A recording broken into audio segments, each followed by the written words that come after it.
kaze mu kiganiro amazi y'ubuzima mutegurirwa kandi mugashikirizwa n'ishirahamwe Transodre yo Burundi n'inshuti zaryo. Ikiganiro cy'abana kirimo inyigisho ngirakamaro mu byo kumenya Imana. Uhagarikiye ikiganiro Seve Nibona, umuhinga w'ivyuma Mishere na Mubano.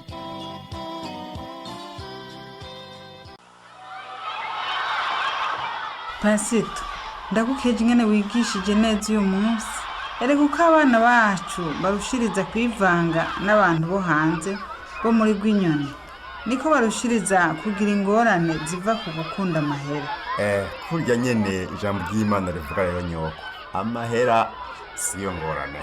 Mu cete ca mbere candikiwe Timoteyo haravuga ngo kuko gukunda amahera ari imizi y'ibibi vyose, ayo bamwe bipfuje bakazimira bagato kwizera bitobekeranisha imibabaro myinshi. Nongo yo gushimira Pasito. Nyoko, nkeneye ko tuvugana. Ego mufasi, ndagufashike. Witonde ntacu. Ndafise umwanya. Ku munsi w'Imana uheze dusohotse, narakurondeye ndakubura. Sinagomba ko nasubira kukubura. No gufashike none ga mufasi.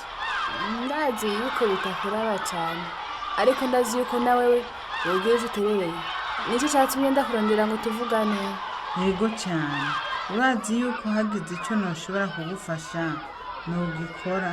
Nivyo wa muhungu mutoya wa Rugamba. Uvuga Yozefu?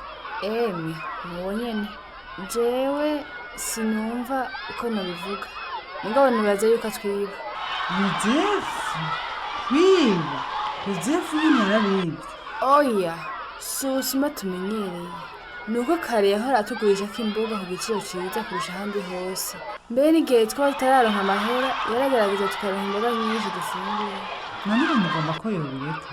Oya si ivyo nyoko, ahubwo muri izi ndwi zibiri ziheze yarahinduye, aduza igiciro inshuro zibiri, kandi dusamaye akagerageza kuduha imboga zimaze kumagana. Tudafise amahera naho akatwirukana. Ariko uvuga ni Yozefu? Sindavyemera. Na Yozefu yokora ibintu nk'ivyo? Abandi bagore baranse kugira ico bovuga, batinya ko yava narushiriza kuduza ibiciro. Jesi namba ko Yozefu yogira ivyo. Urabona rero nyoko, ibiciro vyiwe naho yadugije biracagendeka ugereranyije n'ahandi, ariko muri iyi minsi yaratugoye cane. Ndanezerewe ko unyagiye ivyo bintu. Niyo nasubira kubona Yozefu nzomubaza numva ico avuga.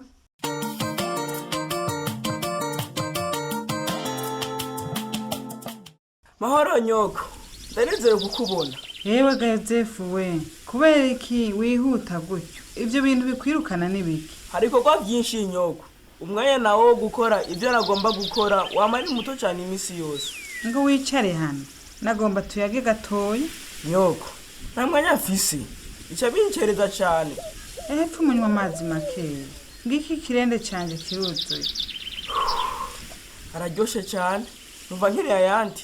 Sinenamenye ukuntu nyotewe. Wari wamenye ukuntu wari unyotewe? Ntacyo wofungura? Ego nyoko, zereranyisha. Icara ngaha Yoze. Hano mfise imikate, umusururu, ibigori n'imicungwe. Urakoze nyoko. Mbwira Yoze. Je mbona usa n'umuntu yikoreye ingorane zo mu isi yose. Ko mbona umengo ufise umutima uhagaze. Mfise ibikorwa byinshi nyoko. Mbwira ivyo ari byo Yoze. Ngize iminsi ngurisha imboga nyinshi kugeza aho mbona ko nkwiye kwagura umurima w'imboga. Hanyuma ubu mfise umurima munini cyane ukongera ukangora kuvomera. Naho nakoresha imiserege yo kuvomera. Mara bintwara umwanya munini. None nico gituma mbona ufise umutima uhagaze. Nikimwe muri mpagaritse umutima. Nyoko, nagiye mbona muri iyi minsi atabano bakiza kungurira imboga. Ntibakingurira. Kandi urazi ko mfise imboga nyinshi zo kugurisha. None birakenewe cyane yuko worinda kugira umurima munini nk'uko. Ariko none ni kuki iyitegereza kuba ingorane? Kare ko bitari ingorane. Jewe kimagaritse umutima nivyerekeye amahera. Rega ndakeneye amahera yo gukora ibintu nyoko. Amahera? Kare sinahora mbona uhagaritse umutima kubera amahera? Igihe nari kundava mwiyinga riheze narabonye igikeresho kidasanzwe cyo kuvomera. None vyogenda gute? Ntamwe no kigura, noca nagura umurima wanje. n'ubu sindatahura igituma ugomba gukora ibyo none ibyo byose ni kubera ko ibice biba ingorane. Amahera ya nyoko simfise amahera akwiye yo kugura ibyo ngomba. Ntushobora kuronka akazi. Nta mwanya mfise kuko mfise ibikorwa byinshi byo mu murima wanje. Yozefu numva unteye uruhagarara mu mutima. Uyu munsi ntiwaje ku rusengero kandi ribaye iyinga rigira kabiri usiba. None umviriza ibyo byose uri kuravuga byerekeye amahera. Nubiziga nyoko, amahera niyo yafashije benshi mu isi kwiteza imbere. Narasomye muri Matayo 25 umugani w'abakozi batatu bahabwa amahera. Jewe singomba kuba umukozi mubi w'Imana. Ndagomba gufata iby'Imana yampaye ndabikoreshe bya mimbuto. Niyumvira yuko insiguro y'uwo mugani wayitahuye kutariko. Bose baravuga yuko atamahera atacu umuntu ashobora gushikako. Nzogerageza kurondera amahera menshi. Ndakwereka urutonde rw'ibintu nifuza kugura. Ariko ubu ntegezo kugenda kugumwanya uramperanye. Ariko rero Yozefu ujya mugani ntuvuga ku byo guca amahera. Uvuga ku byo gukoresha neza ingabire zo mu by'impwemu wahawe n'Imana. Tuzobigaruka ko hanyuma nyoko. Ndagiye. Wakoze kungaburira no kumpa amazi yo kunywa. Nta no kumvomera ikireme cyane. Oya nyoko. Ndirutse ndagiye. Ariko rero Yozefu sinari bwaheze kuvugana nawe. Munyana na Marita nabuze babaraje. Baraza kugufasha. Ndirutse ndagiye. Bayi nyoko.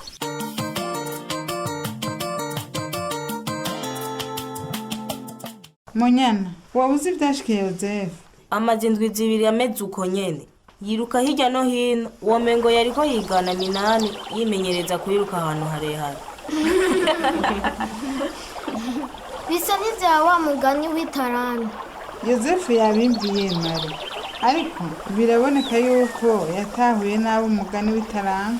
Ni umugani uvuga ku byo gukoresha neza ingabire zamwe mu yera mu gikorwa c'Imana. Ibyo ni byo buzi. Ndatangaye. Karorero yabidusiguriye mu gitondo mu ishure ry'abana bo ku Imana. Yozefu yumvira ku byo guca amahera gusa. Afise urutonde rw'ibintu byinshi yifuza kugura. Yozefu yatanguye kumera gutyo ryari.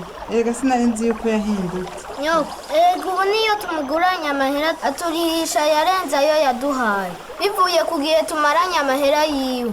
Ayo bayita amahera y'inyungu abarihisha. Mu gihe cya Mose, Imana yabwiye abantu bayo ko batokwifata nk'abacuruza amahera ngo bahave barihisha bora inyungu.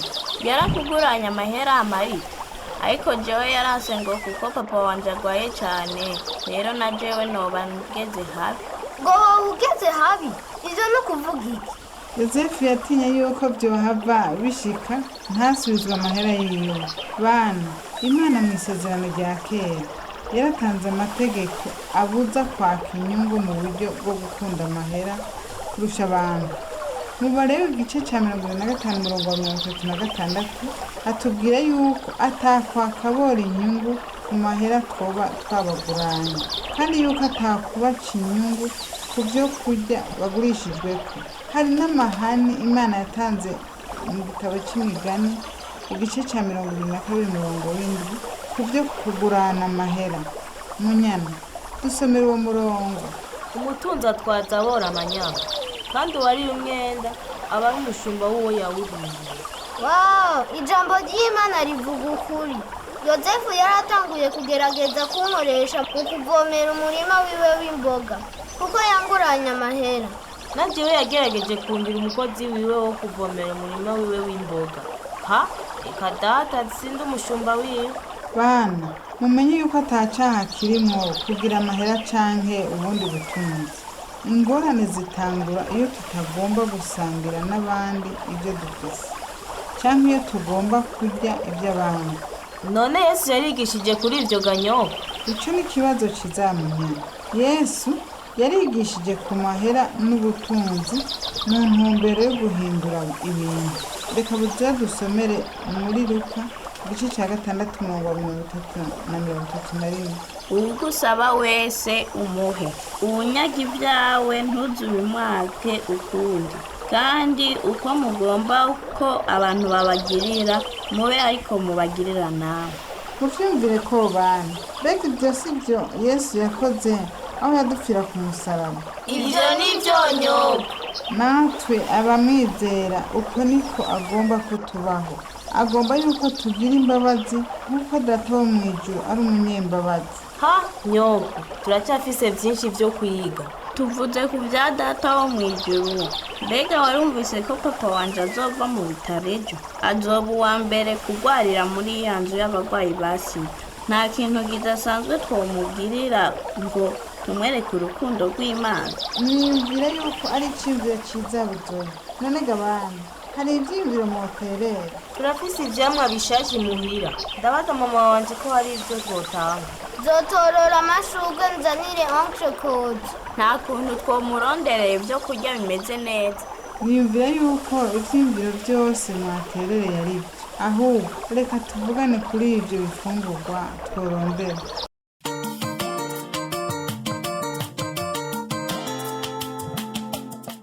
wumvise gayoze hari ingorane zadutse hariya ku ishure y'indaro. nta mwanya afise w'ivyo bintu munyana. Je nifite ibikorwa byinshi. basanze urumogi mu banyeshuri. Iki nizere yuko Minani atangorana afise. ahubwo niwe nyene afise ingorane. Minani yafashwe nk'urumogi. Reka kujajura. papa yavuze yuko n'abapolisi babigiyemo. papa na mama bose bategerezwa kuzovugana n'umuyobozi. ejo bazoja Igitega. Izo ni inkuru mbi cyane.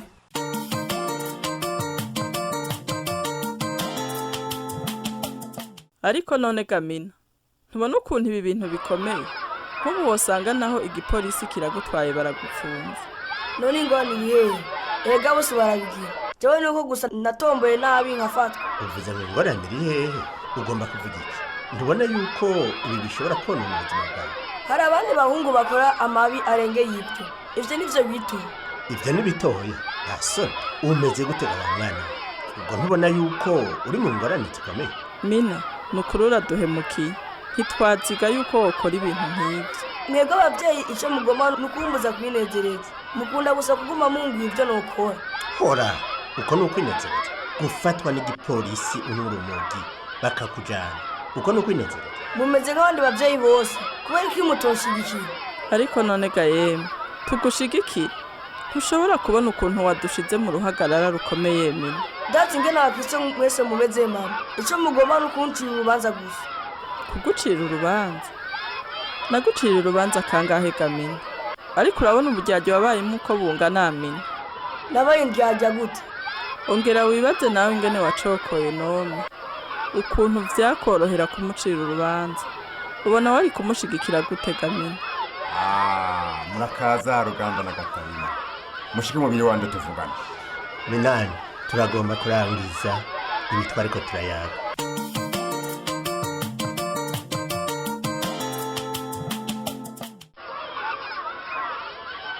mwaramutse yoze. umunsi wazindutse? Mwaramutse Simelani. nari nifuje kuvugana nawe imbere yuko twinjira mu ishuri. nibyo yoze, no gufasha iki? nyakubahwa, namye niyumvira yuko byoshoboka ko twotanguza umugambi wo kugwanya ibyayuramutwe. umugambi wo kugwanya ibyayuramutwe? kubera iki? narumvise yuko hari ingorane z'ibyayuramutwe hari Igitega kuri ya shure y'indaro. nari niyumviriye rero yuko abana b'abanyeshuri bino mu Rwinyoni bakwiye kwigishwa bakamenya ukuntu ibyayuramutwe ari bibi. ego narabyumvise. ndakubwire niyumvira yuko uwo mugambi ari mwiza, ariko uwurindira nkabanza kuvugana n'umuyobozi. urakoze cyane.